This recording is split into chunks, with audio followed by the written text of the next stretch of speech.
السلام علیکم ورحمۃ اللہ وبرکاتہ۔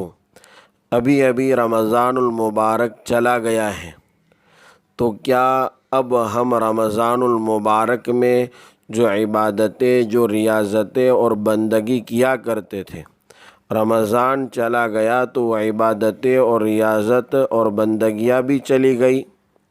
جو ذکر و اذکار، درود و سلام، قرآن کریم کی تلاوت اور دیگر اور عبادتیں ہم کرتے تھے، تو رمضان کے جاتے ہی وہ عبادتوں کی بھی چھٹی ہو گئی۔ تو اس اعتبار سے مجھے ایک اچھا مضمون دستیاب ہوا جو حضرت مفتی محمد تقی عثمانی صاحب مدظ اللہ العالی کے بیانات سے اقتباس کیا گیا ہے، اور حضرت کے اس بیان کا عنوان قائم کیا گیا ہے: رمضان کے بعد بھی اللہ تبارک و تعالی قریب ہے۔ رمضان روزوں کی گنتی اور عید کے ذکر کے فوراً بعد اللہ تبارک و تعالی فرماتے ہیں: وَإِذَا سَأَلَكَ عِبَادِي عَنِّي فَإِنِّي قَرِيبٌ أُجِيبُ دَعْوَةَ الدَّاعِ إِذَا دَعَانِ۔ یہ سورہ بقرہ کی آیت ہے۔ اللہ تعالیٰ نبی کریم صلی اللہ علیہ وسلم سے فرما رہے ہیں کہ اگر میرے بندے تم سے میرے بارے میں پوچھے تو ان کو بتا دینا کہ میں قریب ہوں۔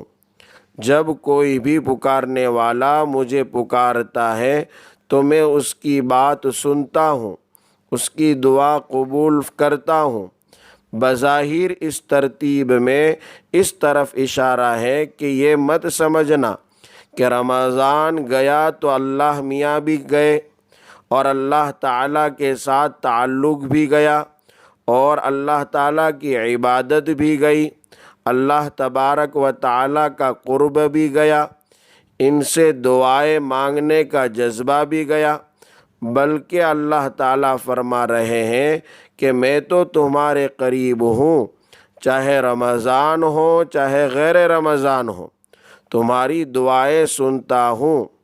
دل میں جو خیال آتا ہے کہ رمضان چلا گیا اور اس میں اللہ تعالیٰ کے ساتھ جو ایک تعلق قائم ہوا تھا وہ ختم ہو گیا، اب اگر دعائیں مانگیں گے تو وہ دعائیں قبول نہیں ہوں گی، معاذ اللہ۔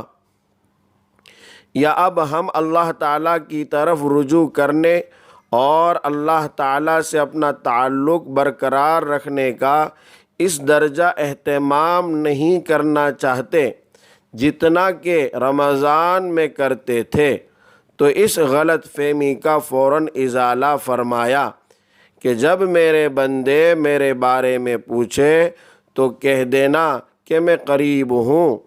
لہذا بندوں کو چاہیے کہ میری بات قبول کریں، یعنی رمضان کے بعد بھی میرے احکام کی اطاعت کا سلسلہ جاری رہنا چاہیے۔ اب وہ اطاعت اور بندگی جو ہم کرتے تھے اسے نہیں چھوڑ دینی چاہیے۔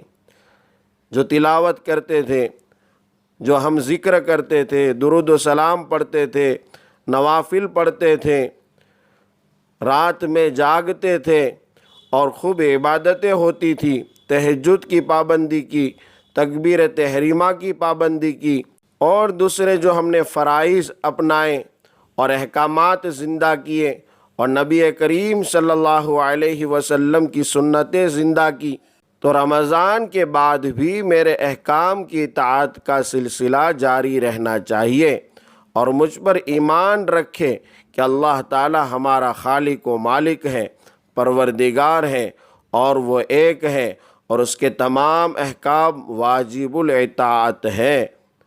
جب یہ مانیں گے تو وہ سیدھے راستے پر آ جائیں گے، صراط مستقیم پر آ جائیں گے۔ اس لیے کوئی یہ نہ سمجھے کہ رمضان میں تو شیطان قید تھا، رمضان کے بعد آزاد ہو گیا، تو پہلے ہم رمضان میں جو نیک کام کر رہے تھے اور کسی حد تک گناہوں سے بچنے کا اہتمام کر رہے تھے، اب وہ ختم کر دے اور اللہ تعالیٰ بچائے الٹے پاؤں واپس چلے جائیں۔ یہ ہرگز ہمیں نہیں کرنا چاہیے۔ یہ مضمون مجھے دستیاب ہوا اس لیے آپ کی خدمت میں پیش کیا ہے۔ آپ لوگوں کی ذمہ داری ہے کہ آپ خود بھی اس کو سمجھیں اور دوسرے دوست احباب تک بھی پہنچائے، تاکہ اللہ تبارک و تعالی ہمارے رمضان کے بعد کے ایام بھی درست گزارنے کی ہمیں توفیق عنایت فرمائے۔